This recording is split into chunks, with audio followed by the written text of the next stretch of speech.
Hey everybody, this is Darren Van Dam, and today I want to tell you about some really great new release movies well worth paying to rent during the COVID-19 quarantine.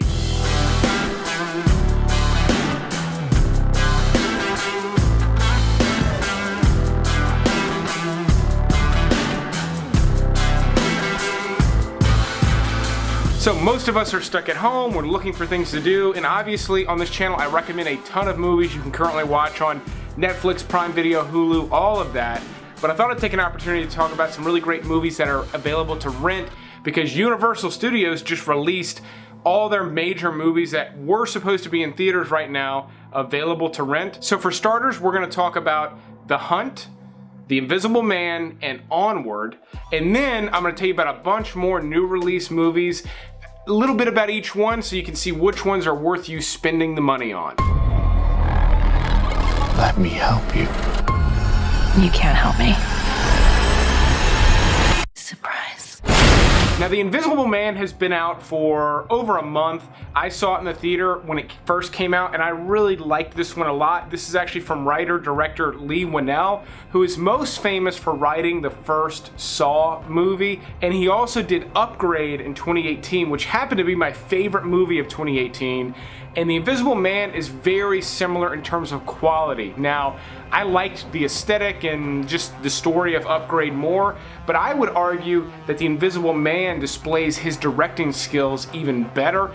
It's very, very well executed. There's a long period of time in this movie where not only do you not see the Invisible Man, there are almost no special effects, and he does a great job of creeping you out, making you think that something's there when they're literally doing nothing with special effects. It's really impressive. And then it ramps up, and he did a really great job directing this movie. Elizabeth Moss stars in it. She does a really great job. This is I think, her best work. And it's really just kind of surprising how good this one is. I thought there was a lot of little brilliant moments in this one. However, it is $20 to rent it, and it was released over a month ago, so if you wait another maybe 8 to 12 weeks, it should be available to rent at a much lower price. Every year, these rich elites kidnap a bunch of normal folks like us.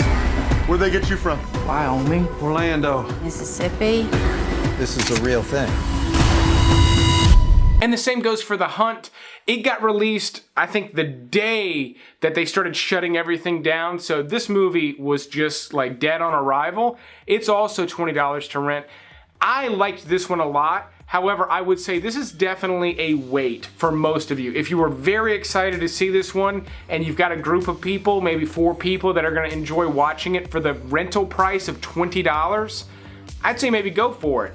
If not, it's going to be worth $5 in a few months. But this one was very controversial way before it came out. It was supposed to release. Literally, the synopsis, the written synopsis of the movie is a group of elite liberals are hunting down deplorables. They use the word in the movie. It is like satire of the time, and a lot of conservatives got really pissed and they shut the movie down. They basically canceled it and they weren't gonna release it.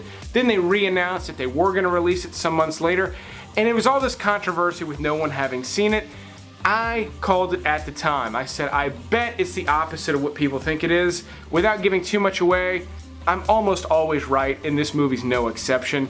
It's fun, it's surprising, there's a surprise a minute. It is very, very politically charged. However, I found the spirit of this movie to be fairly apolitical, for it to be kind of straight down the middle. I think people on both sides of the political spectrum will enjoy this movie, except for people on the extreme outskirts of the political spectrum. They're gonna hate this movie. That said, let's move on with Onward, because this is a mood-boosting movie. The other two are high tension. If you're already feeling stressed being stuck at home, The Invisible Man's maybe not a good pick, and then The Hunt is fun, but it is nerve-wracking.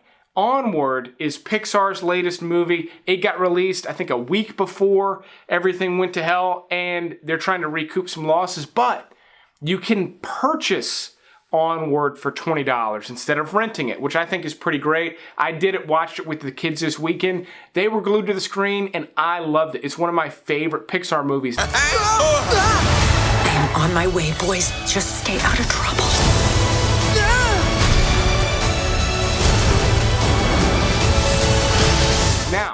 I do not think it's one of the best. While it is very good, I just like the aesthetic of this one. I like the concept of this like magical world that's sort of gone like mainstream and is a little bit more like ours, and they're rediscovering the magic. The main character's older brother has this really awesome van with an airbrushed unicorn on the side, and there's sort of this like 70s throwback vibe sort of happening inside this movie as well. I just loved all of that.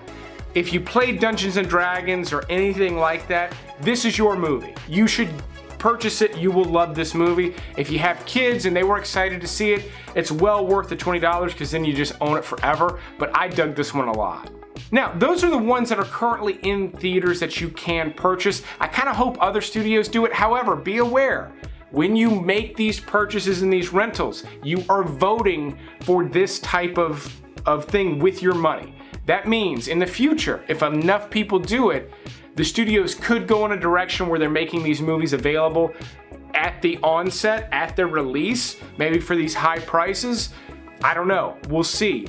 This virus thing is very likely to change a lot of things in our lives and the way things work, and movies could be one of them. However, if people don't pony up for the extra money, then you're voting not to do that, and it probably won't happen. So it's kind of up to you as to what happens going forward, but we will see. That said, some other great movies you can rent right now that you maybe haven't gotten around to yet. Jumanji: The Next Level is another one that was exactly what I thought it was going to be. It's a great sequel to the original. It doesn't improve upon it in any kind of way. It's not bad. It's not great. I find the Jumanji movies, while I like them a lot and I really like the time spent in the game, which is the bulk of the movie, I find the introing the teenage characters takes a little too long and it's a little too dry, but it does set it up in a way where when you're in the game and The Rock is acting like Danny DeVito, you can feel that character come through a little bit better, so it does work.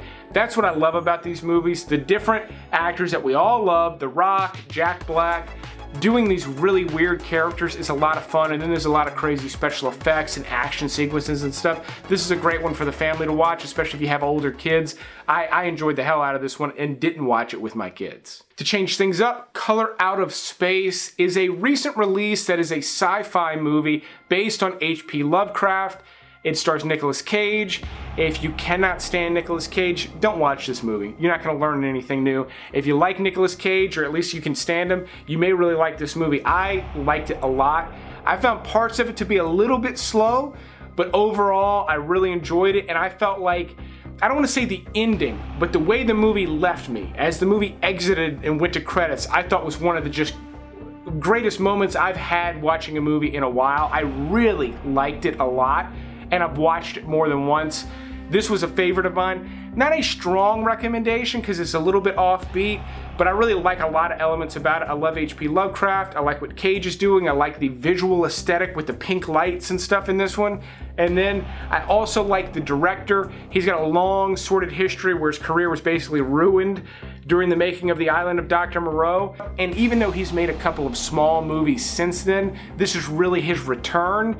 And I appreciated that too. It was really cool to see. I hope he does more movies like this one.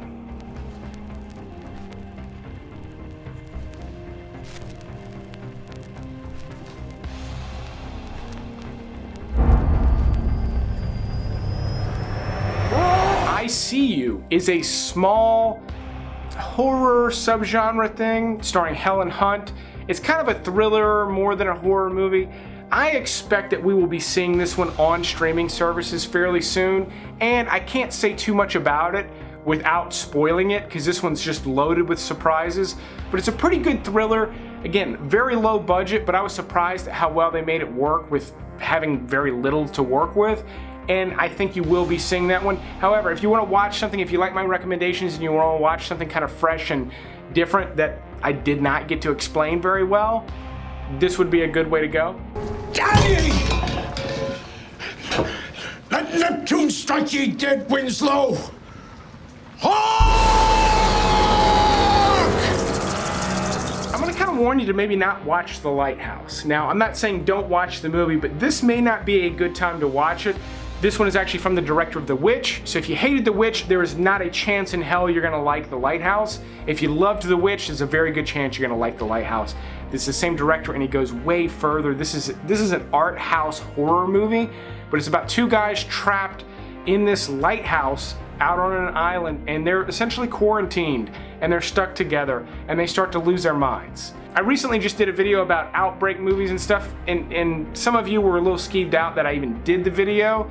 However, The Lighthouse is maybe a little more on point with some of the anxieties and feelings that you might be having, depending on how your quarantine's going. So steer clear of that if you're having any anxiety issues at all. And if you want to just be freaked out, then go ahead, by all means, watch The Lighthouse.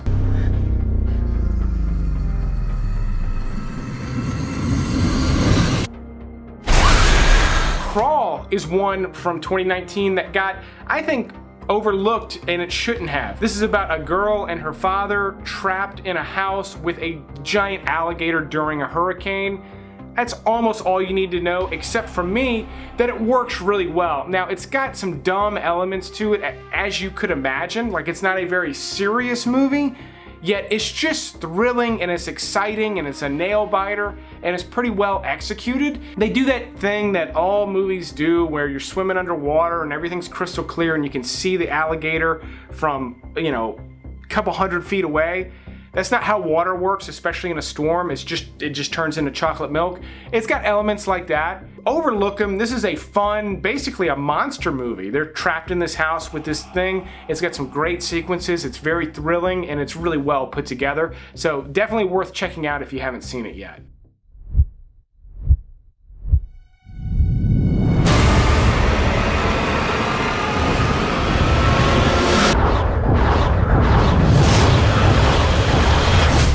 Astra is another one that I really like. This one stars Brad Pitt. This is in the future. Space travel is kind of routine. They go to the moon early on in the movie, and it's kind of like just taking a transatlantic flight. Doesn't seem like that big a deal. And this one has a slow pace. It's really about him and his thought processes and, dealing with sort of the absence of his father. It's very focused sort of on this character, yet the setting is this place where, there's a airport on the moon and there's moon pirates and there's rabid space monkeys and there's nuclear explosions out near Neptune. It's pretty wild. Yet don't expect like Interstellar, Armageddon, sort of a space movie. Again, it's this smaller story, and I thought it was really effective. I thought it worked really well. It may depend on you and whether or not you end up identifying with this character on any level.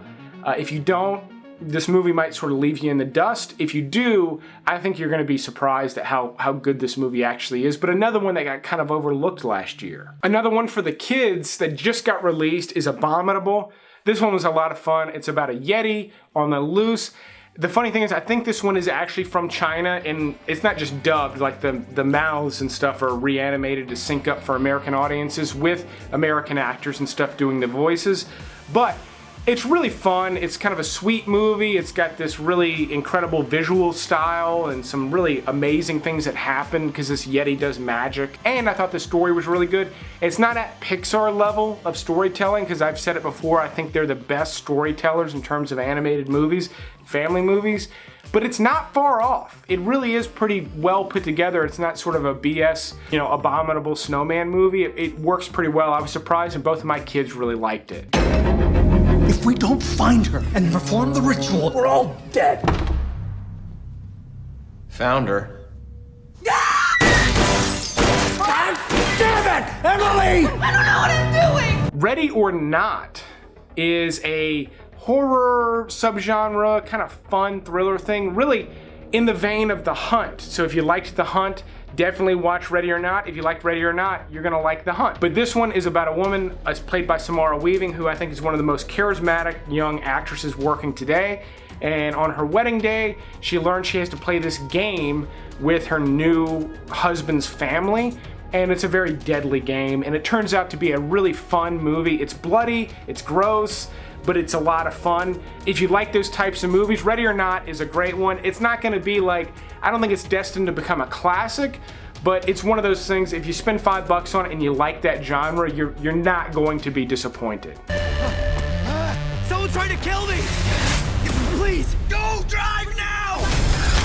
I'm Miles, and this is the story of the worst day of my life. Speaking of Samara Weaving, she's also in Gunn's Akimbo, and she's great in this one as well. She's a really wild character in this one, but this stars Daniel Radcliffe. This is sort of in this weird future, and there's this deathmatch game, this underground deathmatch game that everyone watches online, and Radcliffe is kidnapped, and guns are surgically attached to his hands with large cartridges, so he's loaded with bullets all day going down his arm.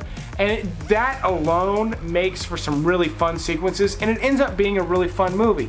Now, this one also came out in theaters, but it's one of those ones that was available to rent almost immediately.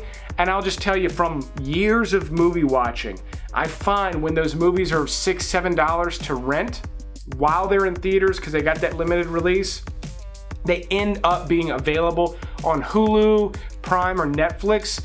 Typically like a couple of months after the Blu-ray comes out. They hit streaming services very, very quickly, almost always. So this one's gonna be available in the near future, but if you wanna rent it, it's a ton of fun.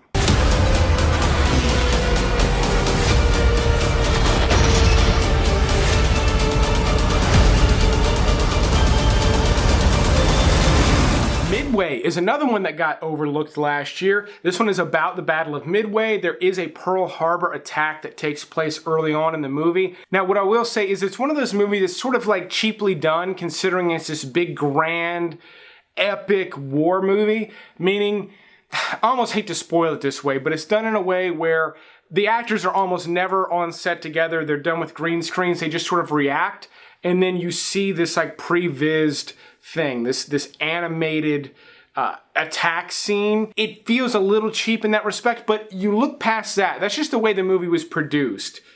And it's got some like paper thin characters and stuff. It's kind of a shitty movie that's really well done and has these really grand, epic war scenes. Typically, when I find that like war movies are produced this way, I find it to be kind of shitty and disrespectful. However, this one had like a very good air of respect about it for all the people lost in World War II, specifically on the Pacific Front. And I think it was respectfully done. There are some good performances alongside some weak ones. It's kind of a mixed bag, but for one that got overlooked, it does have some epic stuff in it. I would compare this one, to like Dunkirk, whereas Dunkirk is almost a masterpiece. Everything is in camera. They're using real vintage ships, planes. Everything is real. It's really happening. The explosions are real charges and everything. Here's the opposite. You still get this grand, epic war movie, but everything's done in a computer, and it still looks beautiful, but you just have to be aware. You're mainly watching an animated movie with some actors walking around.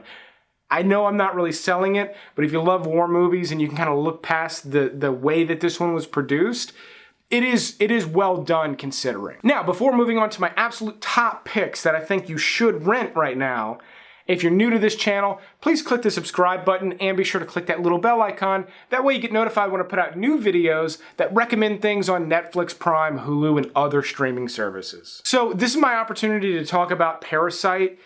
Everyone was talking about this movie back on the release. I saw it early in the theater. I actually saw it the same day as The Lighthouse, and I like this one a lot better. This was ultimately my favorite movie of 2019, now that I've had time to catch up and see everything released. And Parasite won Best Picture, Best Director, it won a ton of Academy Awards, it even won Best Foreign Picture. And some people were pissed, but the only people that were pissed were people that didn't see it. It's so well written, it's so surprising. This is not like pretentious garbage about class warfare. Even though that element is in there, this movie is entertaining, it's surprising, it's exciting, it's nerve-wracking, and it's creative and fresh and different. It's got so many different elements going on. I've watched this one in mixed company, and I don't know anyone that saw it that didn't at least like it and that wasn't surprised by it. That to me is the mark of a good movie. This is one that will be remembered for a very long time. If you haven't seen it yet, I highly recommend it. You do have to read subtitles, but it is well worth it. Dr. Sleep is the sequel to The Shining. It's based on Stephen King's book. And in this movie, Danny Torrance is a grown man and he's suddenly getting like visions and things and needs to like finish what was started in The Shining. That's the setup. And being the sequel to a classic movie, one of the greatest horror movies of all time, it's surprisingly good. Now, I do not think it's going to be at The Shining level. Like, I do not think people are still going to be analyzing and talking about this movie in 30, 40 years. But it is respectful of what Stanley Kubrick did with The Shining. It's respectful of Stephen King's work, which had to be no small feat because Stephen King doesn't even like The Shining. They're two very different things, Stephen King's original book and Stanley Kubrick's movie. And Dr. Sleep managed to sort of like bridge the gap in this really great way where it's a little more accessible even than The Shining. Rebecca Ferguson gives a really great performance in this one, and plus she's just a smoke show in this one as well, in my opinion. But I had a lot of fun with this one. Being a big fan of The Shining, I thought this one was a ton of fun. I liked it a lot. Today, you boys will be involved in such activities as war games, ambush techniques, and blowing stuff up. I don't think I can do this. Was? Of course you can. Jojo Rabbit also got nominated for Best Picture and a bunch of other things. This is directed by the same guy who did What We Do in the Shadows and Thor Ragnarok. He also did another really great movie called Hunt for the Wilder People. That is available on Hulu right now. But Jojo Rabbit is about a very young boy, a 10-year-old boy in Nazi Germany who is a member of the Hitler Youth, and his imaginary friend is Adolf Hitler. When this movie was first announced and the trailers first started coming out, I wondered how they were going to make it work, and they did. They made it work really well because he's 10. He doesn't understand anything. There's this fantasy world and Hitler's like his buddy. He doesn't understand what's actually happening. Now, I made the mistake of assuming that this took place early on in Hitler's rule. And no, this is the tail end of World War II, and this little boy is starting to figure out like what this is actually all about and what this all means. It's a very interesting perspective to view Nazi Germany from, and it's different and makes you think about it in a different way, but it also is really funny. There's some really funny moments. Most of them take place between him and his imaginary friend, but they're great, and it's just a very clever movie and a very well thought out movie as well. This one's got downer elements, but also some mood boosting elements, so this could be a really good quarantine watch. You just shut your mouth and let me do my thing. All right. Another certainly good quarantine watch is Ford versus Ferrari. This is actually directed by the same guy who did Logan and Walk the Line. It stars Matt Damon and Christian Bale, and they're basically building a race car in a very short period of time in order to compete with Ferrari. Now, even though Ford cars are an institution in America, there was a period where they were going very stale and they were not competing on a world stage, and you had other car manufacturers like Ferrari who weren't producing large swaths of cars for public consumption. There was this prestige associated with them because they won these world-renowned races, and when Ford decided to get into that game, it was a weird thing for them to do. It was a hard left that they made, and this movie's about that whole process. This is a car nuts dream, this movie. I liked it a lot. I thought all the performances were great. It's got some really fun elements. This is a great quarantine watch because it's gonna be a mood booster, and it's also just interesting. It's a little bit long, but it doesn't feel long. I really dug it. It's one of my favorite movies from last year. No one move until we figure this all out.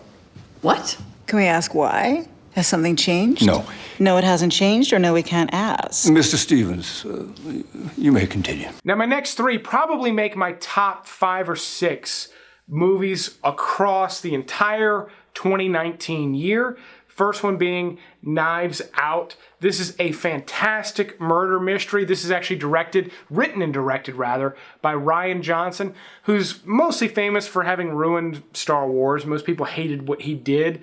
with The Last Jedi, but he also did a really great little neo-noir movie with Joseph Gordon-Levitt called Brick. This was on and off Netflix and other services. I love that movie. And this one's got a very sort of pulpy, sort of fun vibe to it. Ana de Armas is in it. Not only do I think she's one of the most beautiful women in the world, she's really fantastic in this one. Her performance really stands out. She really carries this movie. And then you get this really wild performance from Daniel Craig. This is a great one to watch if you were highly anticipating the new James Bond movie and it's been delayed all the way to November because of coronavirus.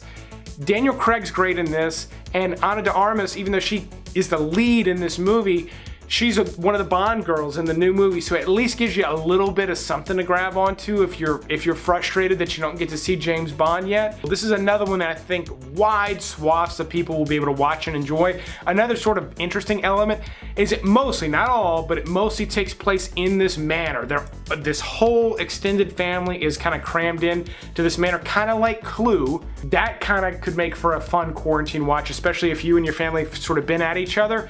You can get a little bit of relief watching this one as you watch some of these other people go at each other, and it's great characters.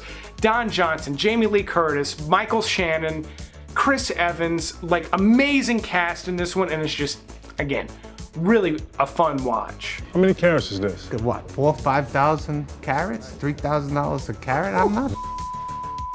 Why's it got so many colors in it, man? What is this? That's the thing. They say you can see the whole universe in opals. That's how old they are. One that is not a fun watch, but is maybe my second favorite movie of 2019 is Uncut Gems. Now listen to me closely because this is not for everybody. This stars Adam Sandler and it's directed by the Safdie brothers who did Good Time. That is currently on Netflix. If you've seen Good Time and you liked it, there's a very good chance you're gonna like Uncut Gems. This is a nerve-wracking movie. It just keeps going. It's high anxiety, but very well executed. This one got very mixed reviews from the public because it's Adam Sandler, which I think is a brilliant move, but it also maybe screwed them financially because Adam Sandler fans probably hate this movie for the most part. They were expecting to see a Happy Gilmore movie. That's not what this is. And then people who this movie is for, who this movie is targeted at, in large, probably don't really like Adam Sandler. I personally fit into the sweet spot for this movie where I really like Adam Sandler. I've always liked him. Don't love all of his movies, but I've always liked Sandler. And I love movies like this. To me, this reminded me a lot of Martin Scorsese's Mean Streets with this sort of fresh, up-to-date vibe. It had a very interesting energy to it. It's the same energy that I really like in Goodfellas, where it just keeps moving, it keeps moving. It is high anxiety, but you're like, what is he doing now? Like, oh man, it's so good. I know I'm gushing about it, but I do not encourage everyone to watch this movie. If you find you need movies to sort of follow a formula and sort of conclude in a way that you're happy with, this is probably not gonna be the one for you. But if you like my recommendations, like if you find that I have like a 90% batting average for you, Uncut Gems is gonna be worth the gamble on the $5 to rent it.